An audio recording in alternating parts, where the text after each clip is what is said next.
And welcome to a Saturday, a New Year's Day edition of Morning Scone presented by Brock, the Banners Orthopedic Clinic, and Hudco Roofing, HudcoRoofing.com. Hope y'all had a great, happy, safe, wonderful New Year's Eve celebration. We laid low, ordered some Mexican, watched the games, then watched the ball drop and went to bed. So, gonna head to New Orleans here in a little while. Go visit with my brother who lives down there now. Watch some football there. Hang out with his kiddos who we didn't get to see for Christmas. So, excited about that today. And man, we got a lot to talk about. A little bit of a news dump from, well, I guess not officially from LSU, but reports that came last night. It was Pete Thamel who first broke the news about Mike Denbrock, which we've talked about for some time, right? Mike Denbrock, the Cincinnati OC, Football Scoop had it first, almost 2 weeks ago. But looks like Denbrock is going to become the new OC at LSU, and Joe Sloan, who has been the Louisiana Tech offensive coordinator under Skip Holtz. Of course, Skip Holtz was recently fired. Sloan became the interim head coach there. Looks like Joe Sloan will also be joining the staff as quarterbacks coach. And then Jamar Cain, who has been in Oklahoma the past couple of years, was set to join Lincoln Riley at USC, is now coming to LSU instead. And that's a big get. So Jamar Cain won't go to SC with Lincoln Riley. Instead, he'll come to Baton Rouge. So that's... Listen up. We are hiring. So if you... Sorry, pre-rolls. I'm trying to share the YouTube. So if my math is correct, there's only one more spot that that they need to fill. That's wide receiver coach, and that appears to be Cortez Hankton from Georgia, New Orleans guy. Of course, Georgia's still playing, so they won last night against Michigan, blew out Michigan. So my assumption is whenever Georgia's done, a week from Monday, you'll get that news, but it looks like that's going to be the last one. So I'll give you some reaction to all of that. Of course, the semifinal games, a Bama-Georgia rematch, as we likely all expected. Stealing money. Told you that yesterday, bro. Laying at 13.5 with Bama was the easiest thing I did. Laid 7 with Georgia as well. Stole some money there before New Year's. Brandon English, Samuel Merrifield. Do you predict the Saints will land Wilson next season? I won't, Samuel. I think that the Saints will re-sign Jameis Winston. He'll be the starter. Jeremy Haskins, was anyone surprised by the playoff games yesterday? Probably not. But I was glad it went the way it did, quite honestly. Y'all know my feelings on Cincinnati and the group of 5. And Cincinnati's is a nice football team. They are. But that was varsity against junior varsity. And I know what people are going to say. Well, what about Michigan? Well, Georgia's way better. But at least Michigan played a schedule that was worthy of a spot in the playoff. Cincinnati didn't. They had an 86th strength of schedule. I'm sorry. You don't get to go perfect in the layup line and demand a spot in the playoff. So that was my problem with it. So I was glad to see him get housed, and hopefully we never have to have that conversation again. David Wallace, Adam Duce, good morning. Patrick Cason, Patrick McKenzie. Who do you think wins the Sugar Bowl? That line has moved a lot today. I like Ole Miss. I know a lot of people might favor defense over offense and go Baylor, but the fact that Matt Corral is playing in the game, and I'm telling y'all, did y'all see the Sugar Bowl parade yesterday in New Orleans? Oh my God. It looked like Mardi Gras with the Ole Miss fans. I mean, Ben Mintz told me this, and he's right. He's like, Ole Miss is very self-aware. He said, look, Ole Miss isn't good very often, so you get a chance to go to the Sugar Bowl, it's like Mardi Gras. So all them Ole Miss people are coming down for that game. They're going to have a crowd advantage. Matt Corral, like Lane Kiffin. I do. I like Ole Miss in the game. John Hefner, Brian Broom, Brian Wynn, good morning. Brandon Atchison thought Bama would win by more. You know what, Brandon? Early in the game, I tweeted that this has a similar look as when Alabama played Washington in the playoff. And one of the things that still sticks out in my mind is I can remember watching like the coin toss and like that first year, just the size differential. And that's what's your offensive lineman is 270 pounds, and my defensive lineman is 320 pounds. My defensive lineman is more likely going to push your offensive lineman out of the way. That's physics. So, anyway, I wasn't surprised at all. It was Bama just toyed with them the whole game. It was workmanlike. They didn't need to take deep shots. They took one and hit it. Cincinnati's a fine football team. They're well coached and good for them for a great season. But as long as you have a 4-team playoff, a group of 5 team does not belong in there. Brian Andy Pinton, good morning. George Reitmeyer, Karen Baker, Wilson Nichols, Truax, what's good? Amy Hyde, Jeremy Kling. Hey, Mark, good morning. David Rodrigue, Todd Harris, Happy New Year. Ryan Amanda Guidry, good morning, y'all. Good morning, good morning. Todd Harris said, I like that Brian Kelly has multiple guys that can call plays on his roster. So, hey, I want to address this too. Thank you. Anthony Mitchell said, Denbrock's offense looked a little slow and unexplosive. Will it work in the SEC? Okay. Because I knew this was going to come up, and I wanted to talk about this, so I'm glad you brought it up there. Who's that again? That was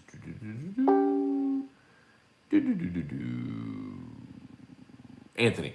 So I'm glad you brought it up. So LSU fans, please don't worry about Mike Denbrock based on the sample size of last night's game. Please. That was varsity against junior varsity. When your offensive line is outweighed by their defensive line by 30 pounds on average, when you've never seen your right tackle or left tackle has never seen anyone like Williams before,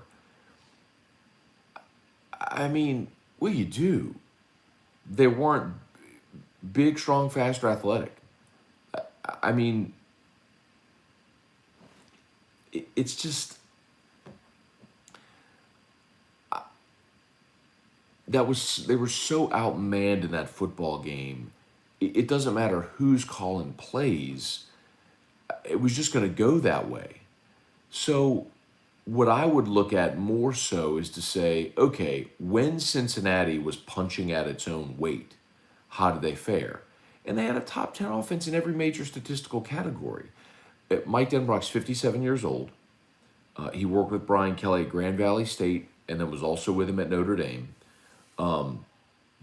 He's been the OC at Cincinnati for Luke Fickell's entire tenure there, and has done very well.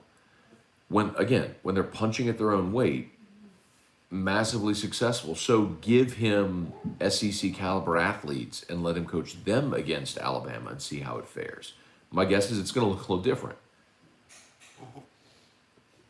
So, anyway. Hey, babe.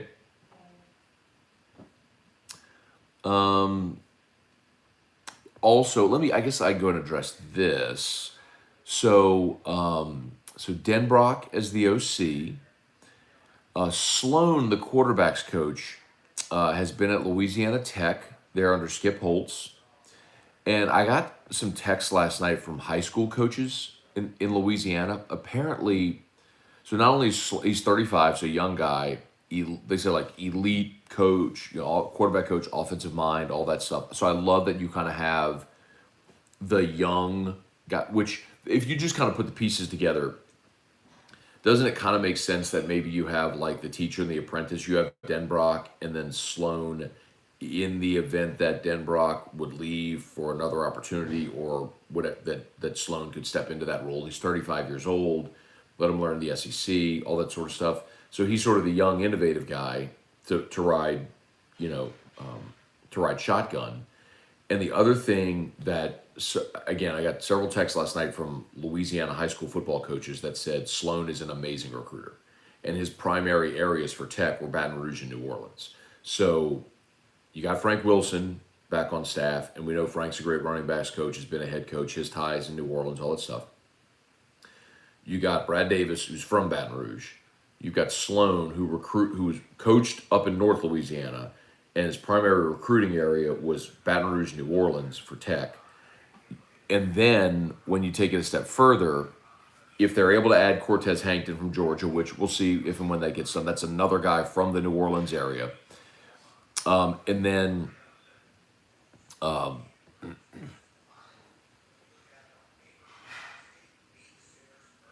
Jamar Kane. I know. Let me see. I want to get this right. Just bear with me.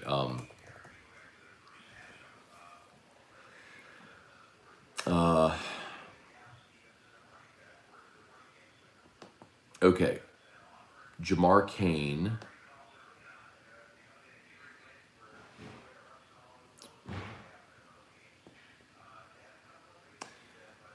I need to get this, but Jamar Kane has ties here.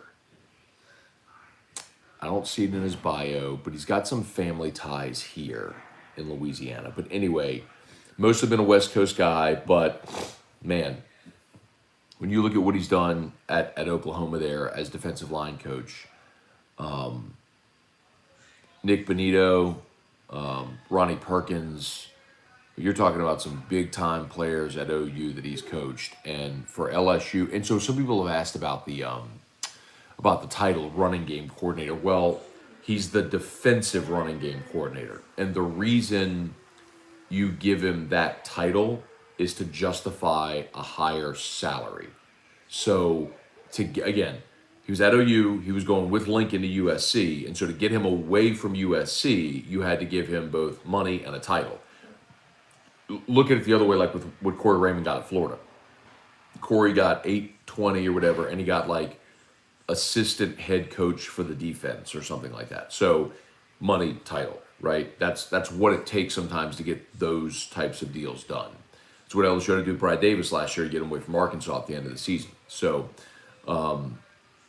yeah, so I like it, man.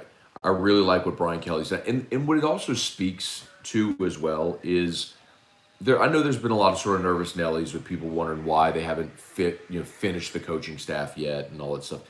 It's very clear Brian Kelly now. It's very clear like he's been working to this end. Like it's been, if not done, it just hadn't been announced yet. Well, now we know. So you get this rolling, and you're just kind of waiting patiently for seasons to end, and you're there now. So one spot left, and it looks like that's your wide receiver coach, who likely is going to be Cortez Hankton. So we'll wait for that announcement, likely till after the Bama Georgia game.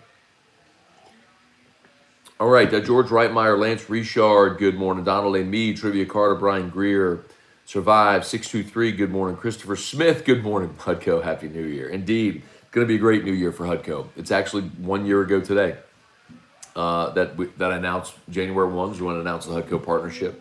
And what a blessing that was to our family here in 2021 and hopefully 2022 and beyond. So sincere thanks to everyone who has supported me and supported Hudco in this new venture based on nothing really more than my recommendation. So thank you all for giving us that opportunity in 2021 and hopefully in 2022 as well. Hey, Ben Giat, Carl the Cat, good morning. Com Miller, good morning, Matt. How would you grade the staff Brian Kelly's put together? Like I've said all along, I'm totally going to give Brian Kelly the benefit of the doubt because he's built great staffs at 4 different places and hired great coaches, and he's got that track record. And I love what he's done. I love bringing back Frank Wilson. I think there was a very sincere recognition that he needed guys with Louisiana ties on this coaching staff. So you get Frank, you add Sloan from Louisiana Tech, a guy who's very well respected, young, bright, offensive mind. I need to get Jamar Kane's ties to he's got family here. I know he does. So there's ties to Louisiana for him, and I don't have it in front of me, so forgive me. I just need to do a little digging, a little due diligence there, but I'll get there. Trying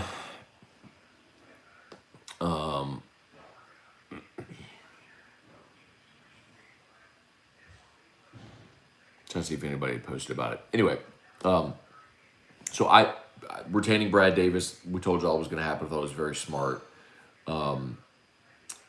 Yeah, I like what they've done all the way around. So I think he's got a great blend of sort of younger coaches and more experienced coaches, i.e., older coaches. I just don't want to use that word. You've got guys from Louisiana, guys that have recruited the SEC, guys that know Brian Kelly very well that can maybe help implement some of his schemes, concepts, ideas. I love it. I mean, I love it. So I think I think he's done a fantastic job assembling the staff. I mean, it's when you leave a place where you've been for as long as Brian Kelly's been, your coordinators don't follow you. You have to assemble effectively an entire new staff while trying to hit that early signing period.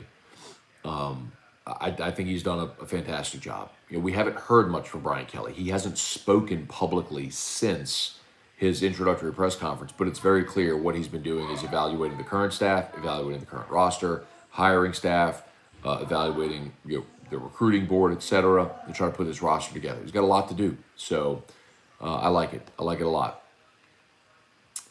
All right. Cliff Nelson, good morning. Happy New Year. Joey Vincent, Happy New Year. Jeb Whitley. Craig Schilling, Happy New Year. Happy New Year. Listen up. Little Jim Harbaugh. Kyle Milliken, did Bama do enough to crush Cincy's hope of making it to a natty in the future? Yeah, Kyle. I mean, that was never really going to happen. But, unless if we expand a playoff, which I'm very much for. And some of you are going to say, why expand a playoff? Look at the blowouts you have. Well, if you expand a playoff, you have on-campus games, and you're going to have more teams in, and it's more competitive, and you don't have 3-4 weeks to prepare for a game, which can certainly lead to some of that as well. It's just a continuation of the season where you have upsets in your regular season every weekend, like every other sport in the world does. Royce Pierce, good morning. George, Bengal Tiger, SEC dominated at the top. No surprise whatsoever. It's true. I mean, butt dial king. Jackson Carter, Kim MF Mulkey. Yeah, so actually Terrio and Kim Mulkey and I were kind of texting yesterday, and we need to get her back on the show.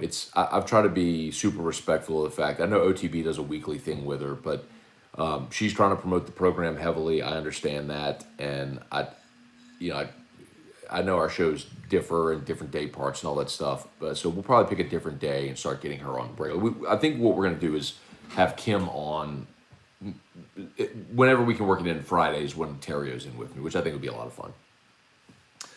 Sean Z, Bengal Tiger, Bama game score not indicative of the route. Oh, it was never even close. Anyone who watched it saw that. I mean, it was Cincinnati had 76 yards of offense in the first half. It was. I think it might have been Patrick Cason who said on Twitter, Alabama was playing with their food. That's what it felt like. It was a really good analogy. That's what it felt like. Tony Janusa, Bama sent a message on the first drive, no doubt. I mean, when Bama went 10 straight running plays, it was just like, oh, okay, well, that's how this is going to go. What a night for Brian Robinson. I mean, listen, y'all, now you have a decision to make. Look, a lot of people got pissed at me on Twitter because I put the committee did the unthinkable. They made me a Bama fan for a day. Obviously, I'm not a Bama fan. Let's get real. I was just cheering against Cincinnati. But my point remains, it doesn't matter if Bama wins another one. I mean, Saban's got 7 rings. Any recruit that walks in, they see 7 rings on his desk. He can say to any recruit, listen, everybody that signed with me and stayed 4 years, they've won a national title. So, if he gets number 8, it just don't matter. Saban's established what it is, just what he is. So you kind of have this weird conundrum now when you look at the championship game. Do you really want Kirby to get that notch in his belt also? Or do you want to see Nick lose? Is the lesser of two evils Bama getting another one because who really cares? If Georgia loses, you can hang that 1980 thing over their head even longer. You know what I mean? So you kind of have this weird decision to make on what's actually best for LSU and for the rest of the SEC.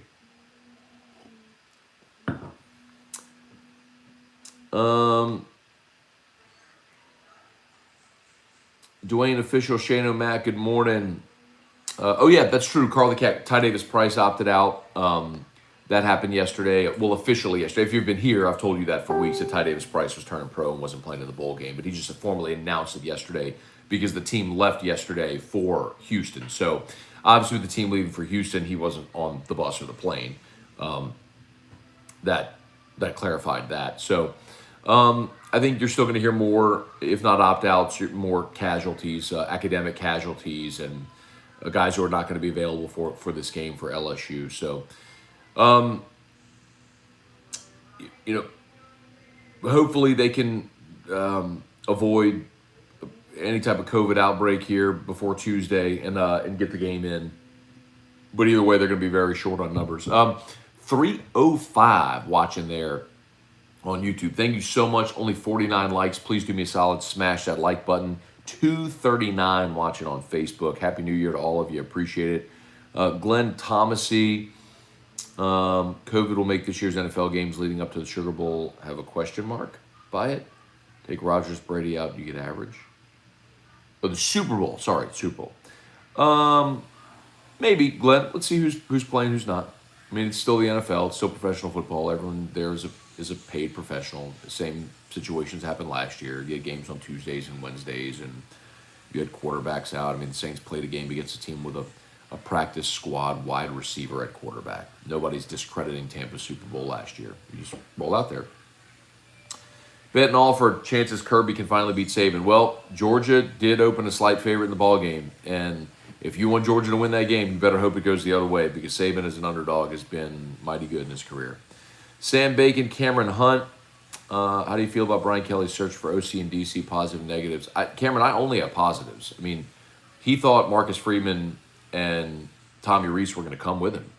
And when they both stayed, obviously Freeman got the head coaching job, Rees stayed on as OC.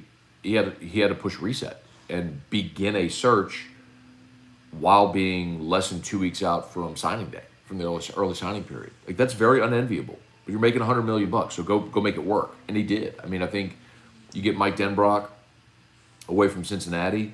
Matt House is a guy who a lot of teams have tried to hire. Yeah, I like it. I like what he's done in a very calculated manner. Jacob Falcon, what's good?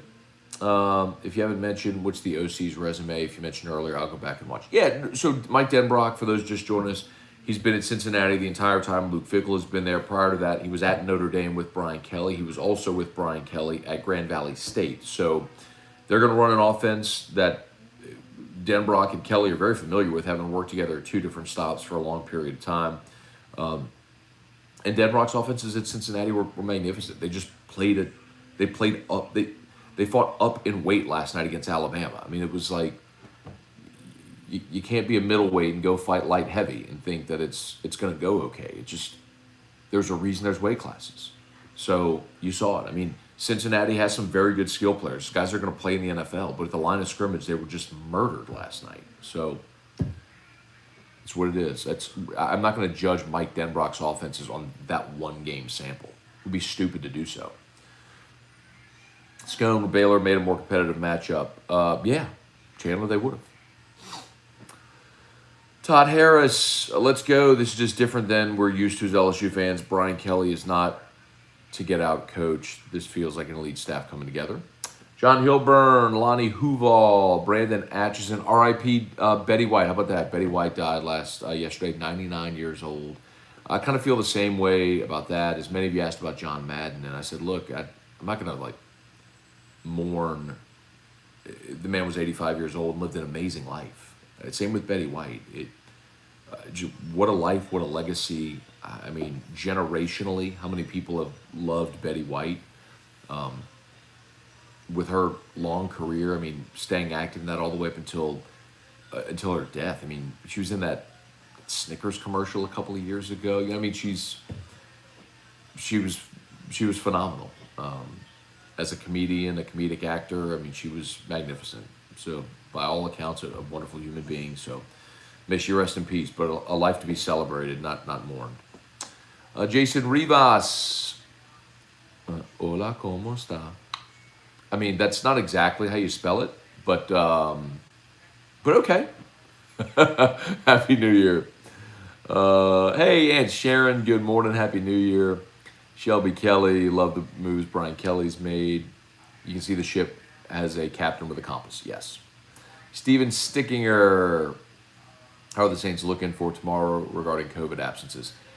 Steven, I think they're going to be without their entire offensive line tomorrow because Eric McCoy is out as well. I don't think you're going to have any of your starters available.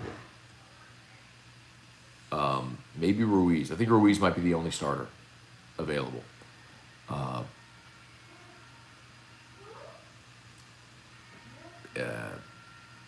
Probably not good. Ed Reeder, good morning. Hey, Gail Lindsay, Happy New Year's to you. Appreciate you as well. Dale Arsenault, Nick Bradley Hole. Hey, Dad, good morning. Laurel and Aiden say hi. Good morning, Laurel and Aiden. That's my niece and my nephew. My sister's oldest two with the twin babies there at home as well. Is it okay to hope COVID makes the game unplayable? Brandon, I bet you there's a lot of people at LSU hoping for that. I don't know if y'all paid attention, but the line for the Texas Bowl has moved to Kansas State 3.5. That game, if LSU plays that game, you're going to need a roster in your hand because they're going to run out there a lot of guys you don't know their names. I'm just telling you. Like, there's going to be freshmen and walk-on players starting that game for LSU. You know the Tiger Bowl that Ogeron would have every year during the bye week, so the guys that don't play get a chance to play? Like, this is going to be like the Tiger Bowl, basically.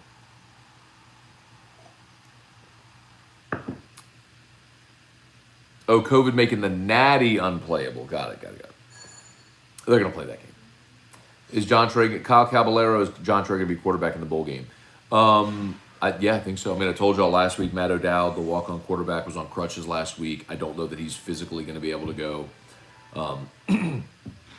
But I don't know the severity of that injury. I just know that he was on crutches last week. And we've not heard about a waiver for Nussmeier yet. So, I mean, it's Saturday. Game's in 3 days. So, I would assume John Trey's the guy. Brett Boyd, having to watch Bama hoist another trophy would be worse than this hangover. You got to take it easy on the champagne, man. If you go with the bubbly, you got to make sure you're pounding some water as well. Caleb Brignac, tell me what I need to know about the OC. How does Brennan fit into this typical system? Yeah, look at the quarterbacks that he had there in his time in Cincinnati and also his time in Notre Dame, there in South Bend. I think it fits just fine. Brian Kelly's typically had your prototypical pocket passers. Ian Book, a pocket passer that could move, is a little different. Same with Desmond Ridder, but you saw him yesterday. Not really designed run plays, but a guy that can move within the pocket. I think Miles Brennan will do fine within the offense.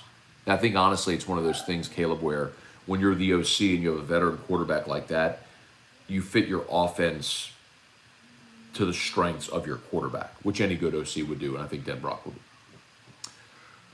James Owens, good morning. Happy New Year from Austin. Daryl Villeneuve, Happy New Year. Jimmy Babin, as always, I'll shout out to Brock, the Baton Rouge Orthopedic Clinic. Baton Rouge Orthopedic Clinic is hiring new year. If you want a new career or a new job, brortho.com, brortho.com. And, of course, HUDCOroofing.com. This past week, y'all, post-Christmas, we have been absolutely slammed, but we still have crews. We've got materials. If you, a family member, a friend, someone you know, has been waiting post-Ida to get that tarp on or off of your roof, HUDCOroofing.com, HUDCOroofing.com. Easy. Fill out the contact form on the website. We will be in touch, and we are ready to rock and roll. So if it's maybe you or if it's a family member or friend having trouble with the insurance company, having trouble getting a roofer to come out, we can be there. So give us a shout, HUDCOroofing.com, HUDCOroofing.com.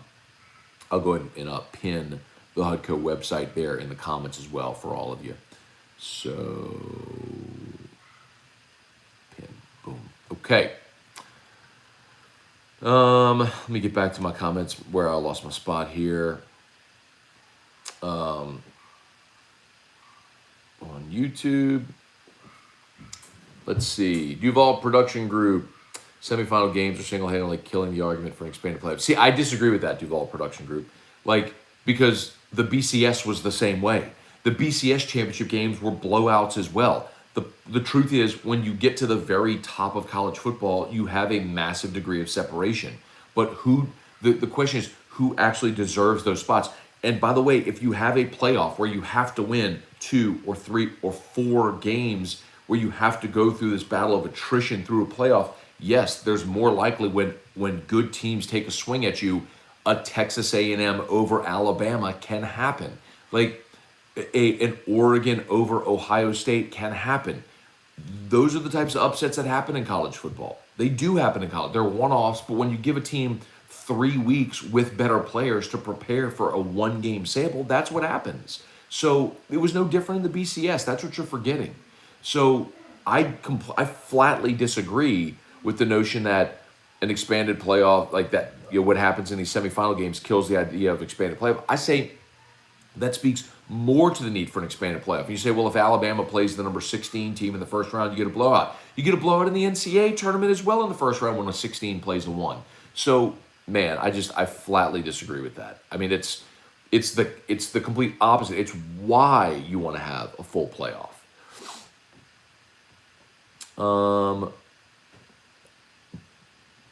Blanche Hudson. What's up, Blanche?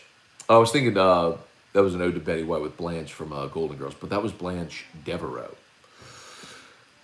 Ritter looked like he was 1,600 prospects in his freshman class last night. Well, he's going against a much better team. I mean, every time he dropped back, he got swallowed by DJ Dale or Williams or one of those guys. Steve and Matt, how do we argue Group of 5 schools shouldn't be in the playoffs when Georgia smoked Michigan? Because this is exactly the point. Because Michigan went through a Power 5 schedule. They went through a top 10 strength of schedule. They played an extra Power 5 game in the Big Ten championship game. They earned their spot in that game. The problem with the Group of 5 is you don't play that schedule. The result of the game notwithstanding, you don't play that schedule and argue that because you went perfect in the layup line, you deserve a spot in the playoffs. When you get in the playoffs and you don't show well for yourself, it shows no, you didn't deserve that spot. I can't help it. Look, Oklahoma gave up 62 to LSU. Did Oklahoma not deserve to be in there? Of course they did. LSU was just awesome. It happens. This is more about justifying your spot in the playoff. Like a team, I would argue that a better metric would be strength of record in college football. Look at the strength of record. Like based on who you played, who you beat, what's your record. When you look at strength of record, of course, dang it, I'm trying to find it.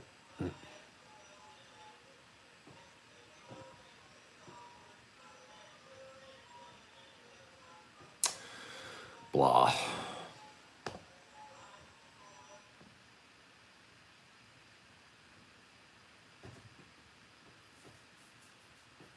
Well, this was before. Whatever. That was before the final week of the season. Anyway, strength of record I think is a better determining factor based on what your record is against who you played. When Cincinnati has the 86th strength of schedule and there's a dozen teams in college football that could go perfect against that schedule or more. I'll spill my coffee. I'm just not impressed. I'm not impressed that you went through the gauntlet of Tulsa and Tulane and Navy and SMU and Houston. Like, you got to go play teams. They played Notre Dame. It's a one-game sample. Go play 8 of those games or 9 of them like the Power 5 does. That's the point. It's not about the singular result of that game. It's about deserving to be there.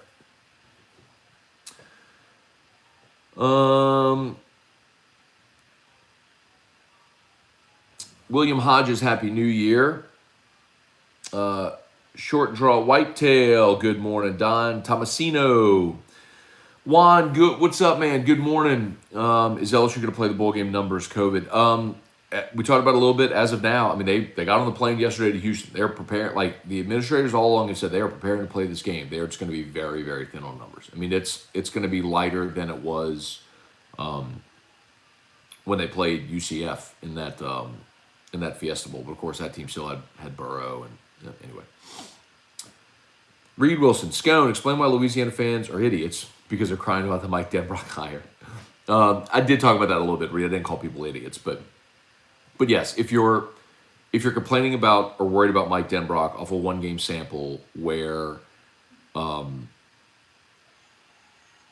his starting lineup was just not even comparable.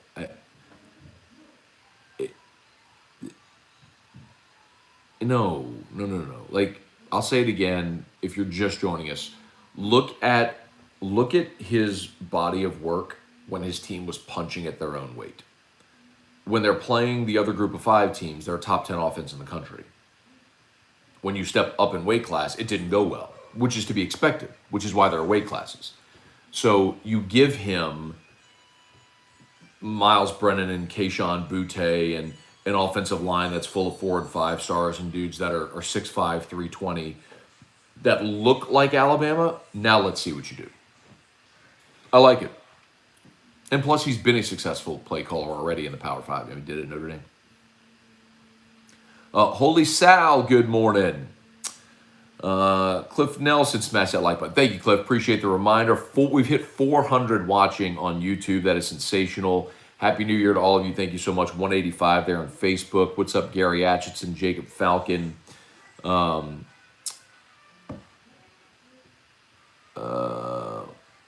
Jacob said, and that's what I said, any AAC team, go be independent and play a bunch of Power 5s. Hey, listen, Jacob, you don't even need to be independent, but here's what I've said consistently. And Cincinnati came close to doing this year. But go schedule 4 road non-conference games against Power 5 teams. Now, they scheduled at Indiana, but Indiana was a 2-win team. They sucked. And then they scheduled at Notre Dame. They beat Notre Dame, and that was the win that they hung their hat on. My contention is you can't win one game and say you deserve to be in. If that's the case, A&M has the best win in college football. A&M beat Alabama this year. Should A&M be in? Hell no, they should. Oregon went and won at Ohio State. 1 win. Should Oregon be in? Hell no, they shouldn't. We saw the rest of their body of work because it's a battle of attrition when you do that week in and week out in a league like the SEC or the Big Ten. Like, that's the point. MC really thought Coach Kelly would have kept Andre Carter. I think Andre Carter did a good job this year. Jamar Cain, though, is a very proven college defensive line coach. Carter, I thought did a fine job this year, but smaller sample size as a coach. Obviously, was a really good NFL player for a long time. Had been in the NFL. I mean, Jamar Cain is a guy that from Fresno and Arizona State and North Dakota State and Oklahoma has been all over college football. So you've got a guy that is more familiar with college football, great recruiter as well, has developed some elite defensive line coach. I mean, I think you're not even talking about guys whose resumes are even comparable. I mean, Cain is a significant upgrade as far as resume over Andre Carter. And I thought Andre Carter did really well this year. Jeb Whitley, Matt, haven't heard much about bowl practice. Is it really going to be John Trey playing quarterback? Yeah, man, it really is. Unless if they get the waiver for Nussmeier, which we have not heard yet. Rapid Batches, what's up? Reed Wilson, what's up? Glenn Garner, good morning. Feeling I had Michigan would win, turn into sickness in the first. I don't know why you had that feeling. I tell y'all, man, that was a nice little kiss at the end of for the end of 2021, laying the points with Bama and Georgia and making a few bucks.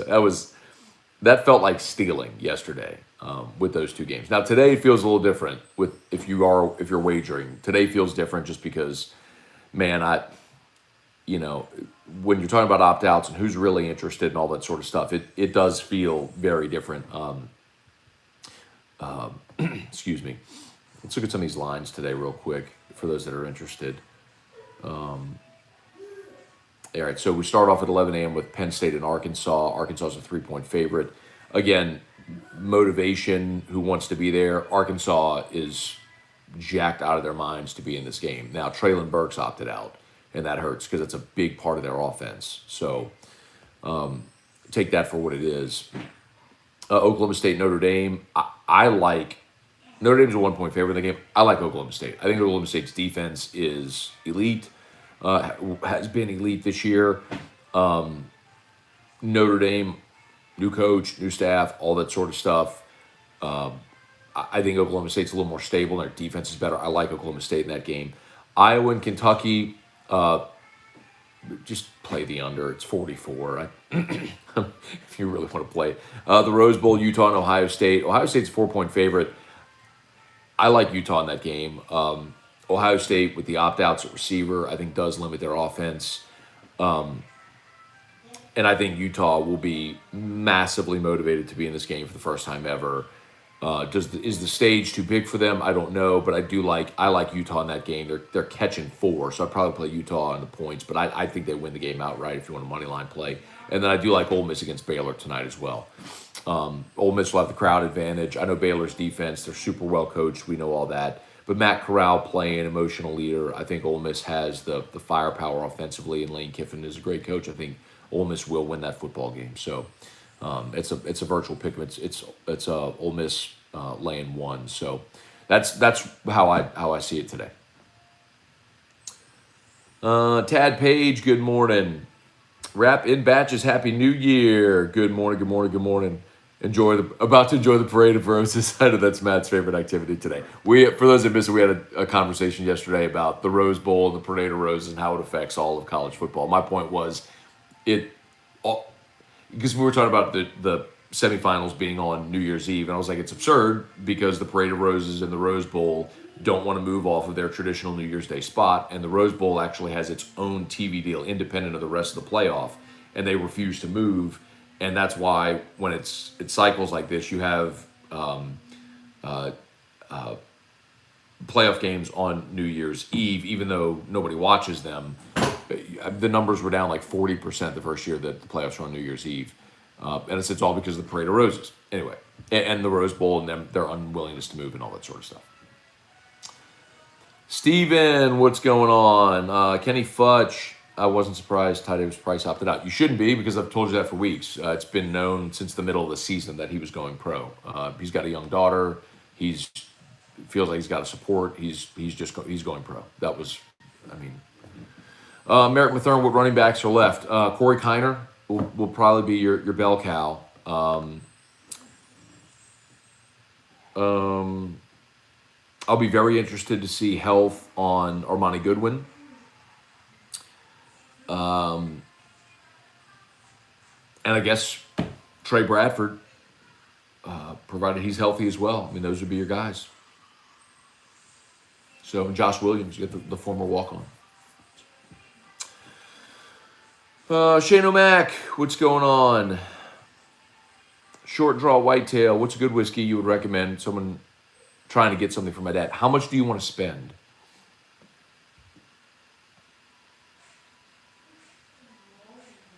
Micah Herb predicting Georgia to beat Bama. What's up? Is Emory coming back? His dad said he's coming back. Ryan Rogers, Happy New Year's. Did you expect the outcome of the Georgia-Michigan game? I definitely, I bet it. I laid the 7 with Georgia. I'm not sure I expected it to be that one-sided. But what we talked about yesterday was Michigan became a very public team, and it was recency bias. We talked about this all day on Morning Scone. It was recency bias. People watched Georgia get blasted by Bama and watched over Iowa and Ohio State, and you forgot that for 12 weeks, Georgia was one of the most dominant teams we'd ever seen, especially defensively. Their average margin this year was 33 points. It was Georgia got spanked by their daddy, and people freaked out over it. But you saw them, they're phenomenal. I don't know if they can beat Bama, but they were certainly going to beat Michigan. So yes, I did expect Georgia to win. And anyway, Glenn Garner, do you think Baylor can win tonight? Yeah, I think they can, but I do like Ole Miss to win the game. Michael Tolliver, as you said, Matt, when saving's the underdog, you're apt. It's true. Dwayne Official, good morning. Eric Wilderrotter, I'm in favor of playoff expansion. At this point, biggest argument against it has to be the average margin of victory. Nope. Already addressed that. It's the opposite is actually true. What a Sneaky Pete or Bayou Brian is. I love that. Oh, our Bayou Brian. Got it. Travis Daisy, what's up? Dan Reeves, huh? Ed Reader said Dan Reeves died, 77 years old. How about that? You know, they always say they come in threes, right? Look at that, 77 years old. So that's the old saying, right? They come in threes. John Madden, Betty White, Dan Reeves. Wow.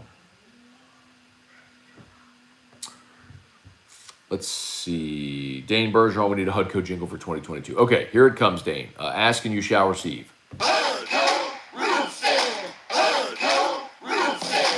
When you need a roof, call someone you know. Scone, Ontario. All you need is HUDCO. HUDCO roofing. HUDCO roofing. Call HUDCO roofing. 364. 1007.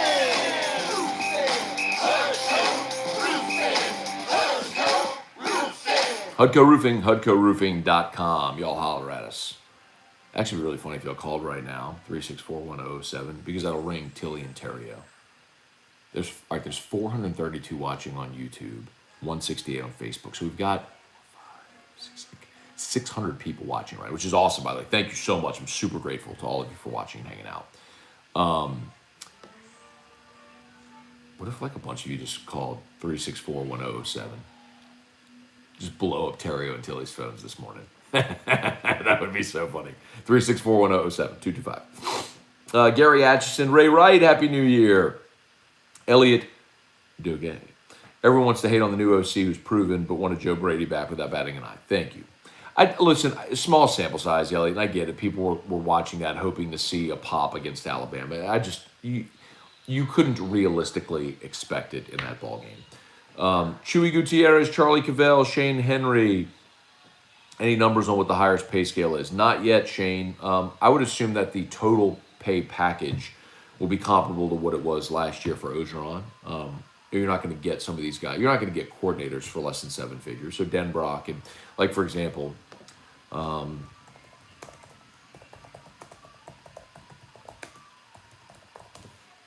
Denbrock at Cincinnati is making, that was, Denbrock's making $460. This is according to the USA Today.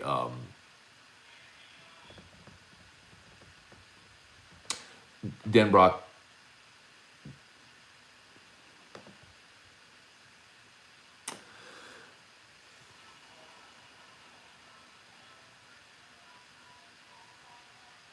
Yeah. Okay. So Denbrock 460 at Houston. So that's why you leave, right? You're making 460 at Houston. You go to LSU, you're going to make $1 million, $1.1 million, $1.2 million, something. I mean, they're paying Jake Peetz $1 million. They're going to pay Mike Denbrock that. So, and similar to Matt House, you got to keep in mind, like, the average.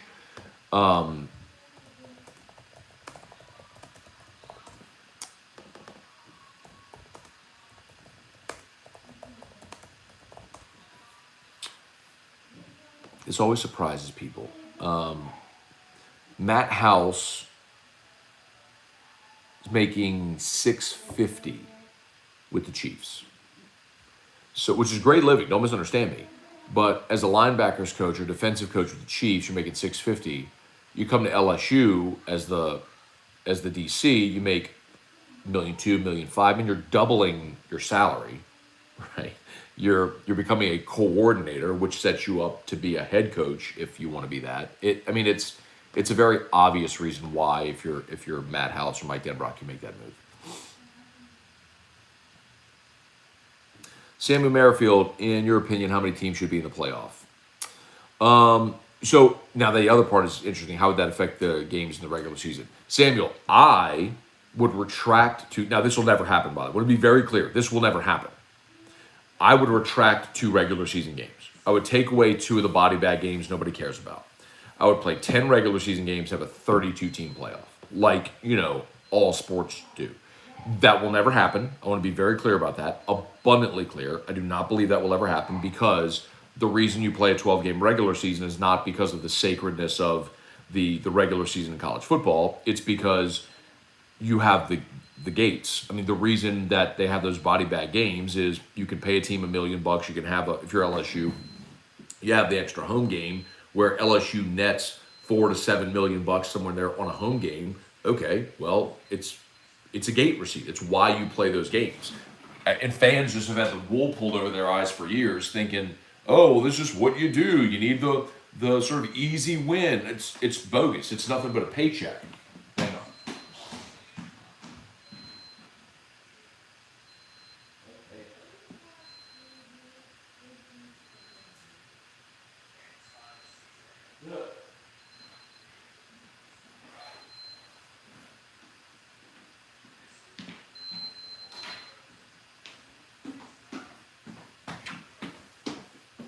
Okay.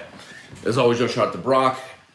If you are looking for a new job or new career in 2022, Brock is hiring. brortho.com, brortho.com. Of course, if you need an orthopedist, you go to Brock. 406 watching, only 162 likes. Please take a second if you're on YouTube to smash that like button. Super easy. If you're on mobile, just X out of the live chat, hit the thumbs up, hit the live chat icon again, and boom, you come right back. Appreciate that very much to all of you who are there. Anyway, so just to finish that thought that Samuel asked about the regular season, they're never going to shorten the regular season. So realistically, what was proposed was a 12-team playoff. I would be okay. I would prefer a 16. I think 16 team where you have 1 against 16, 2 against 15. You play those first round games on campus, and then if you want to move the the 8, the 4, and the 2. To offsite, okay, but that's what I would prefer. What was proposed was the 12. I think that's ultimately where we'll go, and I'll be in favor of that because you will have more teams interested later in the season because they'll have an opportunity to make a playoff. And if you have a 12-team playoff, ain't nobody opting out of playoff games. If you want to fix the opt-outs, have a meaningful postseason where guys you don't see opt-outs in college basketball. Why? Because you got a chance to make the NCAA tournament, man. Like that's why. You make a run, you make a memory. I mean, realistically, in high school when you have playoffs, you got a 64-team bracket or 32-team bracket, whatever it is, 32 teams. I mean, 28 of those 32 teams know they got no shot of winning the state championship, but you can see if you go on a run, man. Anyway.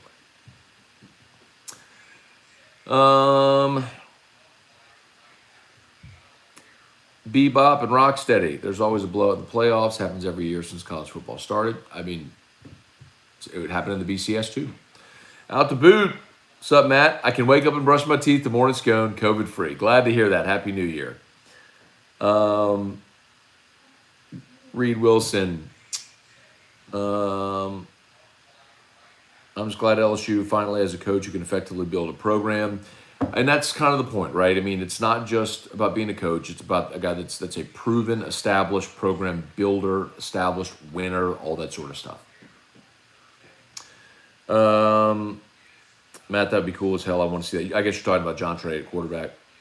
I'm going to go quickly. I know I'm late. We're actually leaving at 11 a.m. to head to New Orleans, go see my brother and his family for the day. So we're here at just a few minutes before 10. So going to move a little quickly here to make sure that we get to all of you, as many of you as we can.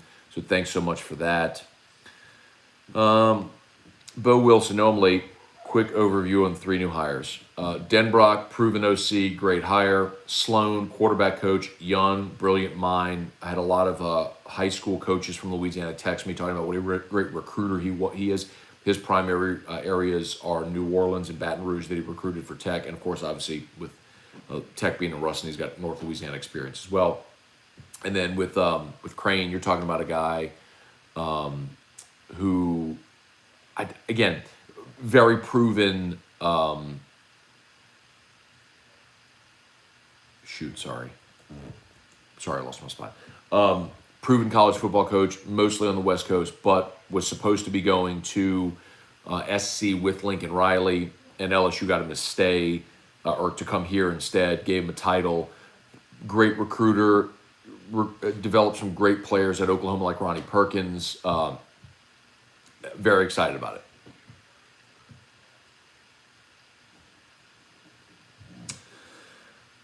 William Hodges asked about Sloan. Could he be like an OC in waiting? I think there has to be some of that thought in the back of your mind. Did allude to that earlier.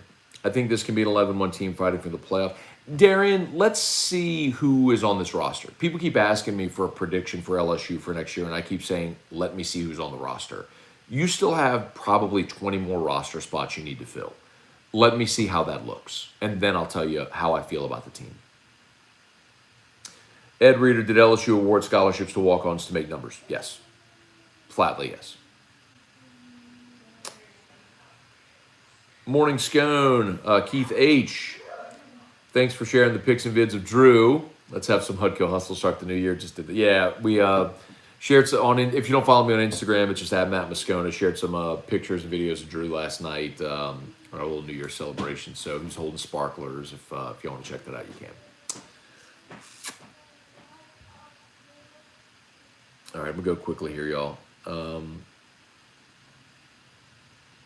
I'm so far behind on these comments. My apologies. I appreciate everybody for watching. That's phenomenal. 418 hanging on with us on YouTube Live and 154 there on Facebook. I have to be a little selective so I can get through these. Tommy Poole, good morning. Chili, good morning. Mott Dog, what's up? Red Wine 65. Will NIL centralize football powers or decentralized? So I guess it depends how. It's a good question. I guess it depends how you're asking it.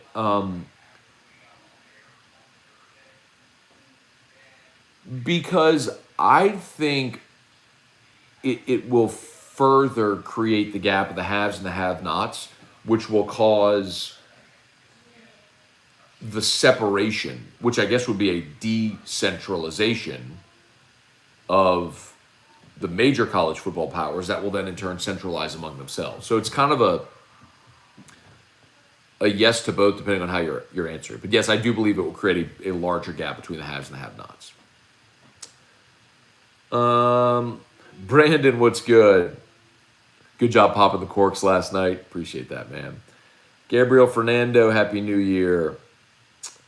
Charlie Broussard, doesn't a 16-team playoff make the regular season meaningless? No, Charlie. It's the opposite. Again, this is why, like, college football fans, forever, you have been spoon-fed this drivel and you believe it about the most meaningful regular season.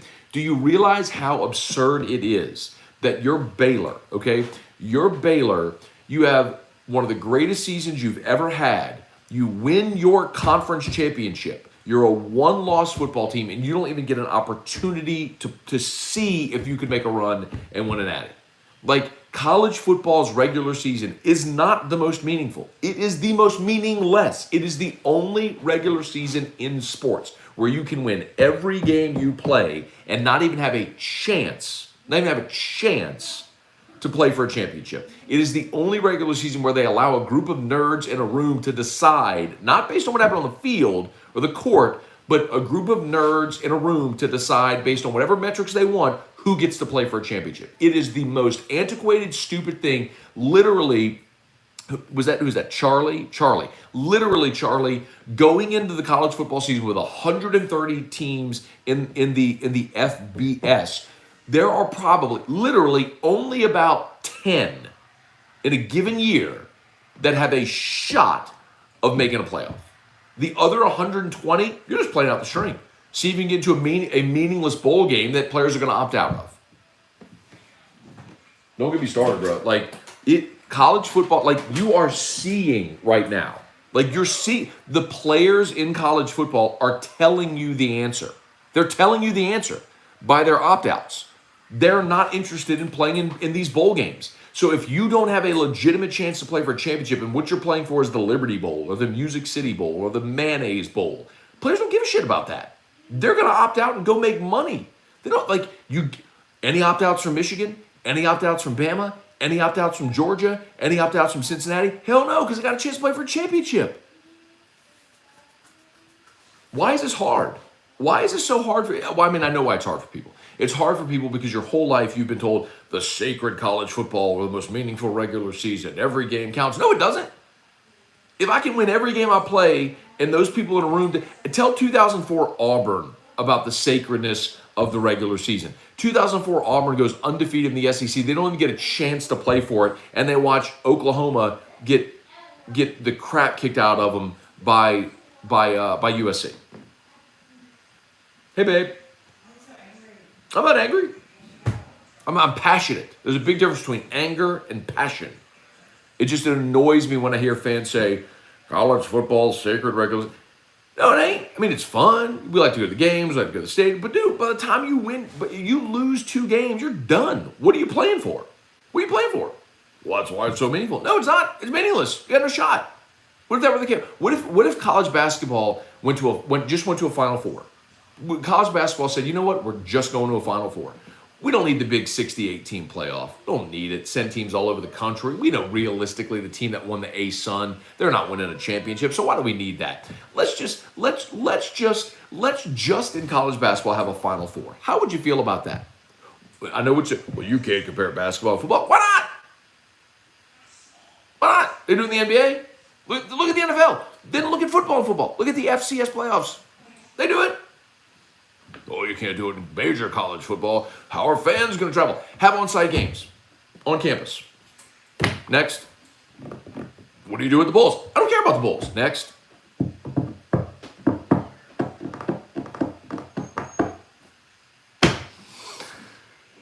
Nothing. It wouldn't be. This is a very appropriate way to start the new year, isn't it?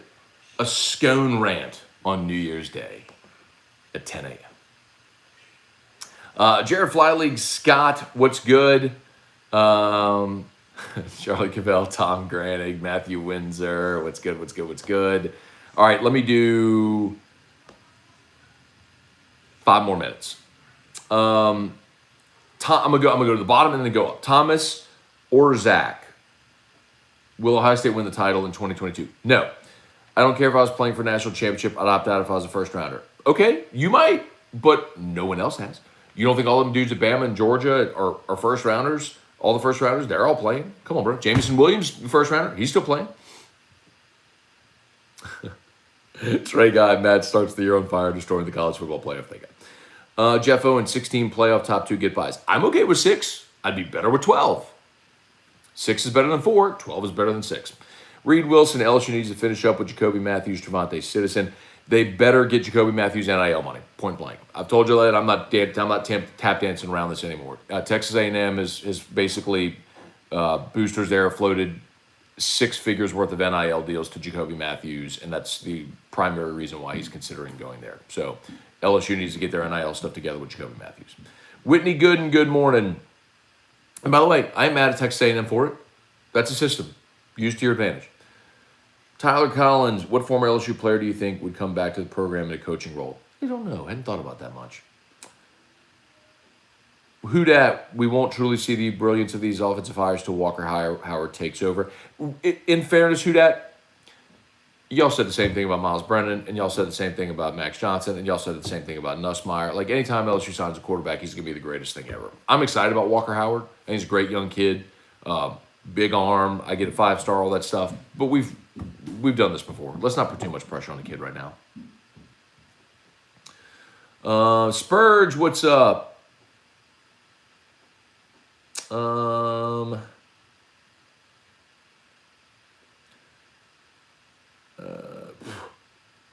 Bill Banks, new respect for Matt Corral playing in their bowl game, real team guy. Sure, Bill, I mean, I'll tell you that, Bill, I've said this before. If there's one quarterback I'd be okay with the Saints taking in the first round, it'd be Matt Corral.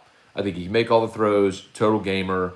I do worry about his size, but then guys like Kyler Murray and Baker Mayfield are sort of disproving that at the next level, right? Drew Brees, Russell Wilson. But I do like him. Brooke Bordeaux, my daughter's name is Sloan, and she has run here twice thinking her dad was calling her name. That's funny. Sloan is the new quarterback coach at LSU, but also Brooke Bordeaux's daughter's name. Where are we? Denbrock's a great hire. Dave Bowden, Nussmeier needs to burn his red shirt. He will always be a backup. Oh, come on, don't tell that kid what to do. Anxiety report, Matt, I disagree with your argument for expansion. The goal is to get the 2 best teams in the title. No. Because that becomes a subjective point of view. Anxiety report, the 2 best teams. No. It's not always the 2 best teams. When the Giants won the Super Bowl over the Patriots in 2007, were the 9-7 wild card Giants the best team? One of the 2 best teams? Hell no, they weren't. But they got in the tournament, played their best, and made a run. That's why you have a playoff. So I'm going to stop you right there. Because the two best is subjective, based on a bunch of dorks in a room wearing suits deciding based on turnover margin and crap like that. Have a playoff, like every other sport in the history of mankind. Never heard of defensive run game coordinator. Yeah, sentientist. That, yes, basically coming up with a job title to give a coordinator title and a requisite salary to get him away from USC. Where are we? Ben Simmons bailed. Ben Simmons bailed on the NIT. Very different. NIT equals Duke's Mayo Bowl, right? You hear players opting out of the big dance, out of the NCAA tournament? Jeff Owens, Ben Davis. Where any more? Trying to get, we might be done, y'all. Brandon, we need about 300 more to smash the like button. That'd be awesome. We're at 399 watching there, 228 likes. I appreciate y'all so much. 146 watching us here on Facebook. Thank y'all so much. Appreciate y'all greatly. Rusty Abear, Happy New Year. Nick Bradley Hole, I'm still not sure how Matt feels. Y'all, I'll tell you this, and this will be the last thing because I got to go. You know this about me if you've watched or listened or for whatever length of time. You will never, ever question, I wonder how Matt feels about that. My job is to give an opinion. That's my job. You don't have to like it. You don't have to agree with it. Anything like that. And I'm totally fine with it. You can disagree with me. You can not like my opinion, whatever. That's fine. But the one thing that will be for certain is anytime you ever listen to my show, be it Morning Scone or AFR or Nightcap or anything, you will never leave a topic wondering, I wonder how Matt felt about that. That's my job, is to give an opinion. I'm always going to give it. And my pledge to you in 2022, as it was for the previous 12 years I've done AFR and beyond, is my opinions will be well thought out. They'll be well researched. I will argue them passionately. And you may not agree, and that's fine. But I at least want to make you think and at least have good conversation and discourse. So anyway, yes, you will always know. You will always know where I stand on every topic. Andrew Juge, what's up, cuz? Austin Timmons, do you think expanded playoffs will help out? I do. And I explain why. So just go back and listen to it. I'm sure I'll talk more about that on AFR coming up too. Y'all, I hate to do this because, I mean, there's still 400 of you watching right there on YouTube and 140 of you watching here on Facebook. I mean, we got over 500 people still watching. I hate to bounce, but I need to because I got to get dressed and I got to get Drew ready. And we got to head to New Orleans to go see my brother today for New Year's. But thank y'all so much for watching. Sincerely, thank you for watching. If you're new to the YouTube channel, do me a favor, hit the subscribe button. However you're watching, if you're on YouTube or Facebook, I'm sure we have a lot of first timers here, which is awesome. If you're new, this is where we do all of our live show content. Morning Scone is every single day, even holidays. Yes, like literally 1,300 and what number are we on today? 79. 1,379 consecutive days we've done Morning Scone. Morning Scone, Nightcap with Scone, companion shows, all that sort of stuff. We're always right here. So go ahead and like the Facebook page, subscribe to the YouTube channel if you haven't done so yet, smash that like button, like and share. Most importantly, y'all, have an awesome day today. If you're getting out and about, be safe. If you're celebrating on New Year's and you do drink, please don't drive. Call an Uber. Just be safe. Enjoy each other. Let's love each other in 2022, even despite our differences, and have an awesome year. I wish nothing but the best. Blessings, health, happiness, joy to you and your family in 2022. And go Tigers and who dat. Y'all have a great day. We'll see you. Peace, y'all.